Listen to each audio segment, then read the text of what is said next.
విదేశాలకు వెళ్ళి అనుభవించిన వాళ్ళకి తెలుసు, లేదా విదేశాలకు వెళ్ళినటువంటి సందర్భంలో వేరే వాళ్ళని చూడడం ద్వారానైనా చాలామందికి తెలుసు.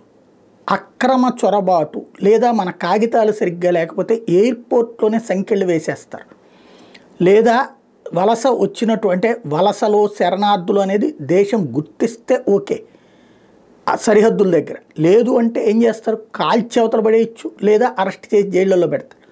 కానీ అలా జైళ్ళల్లో పెట్టడం కాకుండా అమెరికాలో దశాబ్దాలుగా వచ్చినటువంటి కల్చర్, వచ్చినటువంటి వాళ్ళకి అక్కడ ఉండటానికి వసతి తిండి ఇవి ఏర్పాటు చేయడం, ఆ తర్వాత అక్కడ బ్రతకడానికి అనుమతి ఇవ్వడం, తద్వారా నడిచిపోతుంది. లేదా అక్కడ ముందు ఏదో ఒక విధంగా అక్రమంగా కావాల్సి వస్తే ఆ తర్వాత వాళ్ళే మనల్ని ఏం చెయ్యర్లే అన్న ధైర్యంతో ఉంటున్న వాళ్ళు కూడా పెరిగిపోయినటువంటి సందర్భంలో తాజాగా అలాంటి వాళ్ళందరినీ ఏరి అవతలకి పంపిస్తున్నటువంటి ట్రంప్ మీదన ఇప్పుడు కొన్ని దేశాలు ఆగ్రహంతో ఊగిపోతున్నాయి. ఎందుకంటే అలా తిప్పి పంపేటటువంటి వాళ్ళకి చేతులకి బేడీలు వేసి కాళ్ళకి గొలుసులు కట్టి పంపిస్తున్నాడు.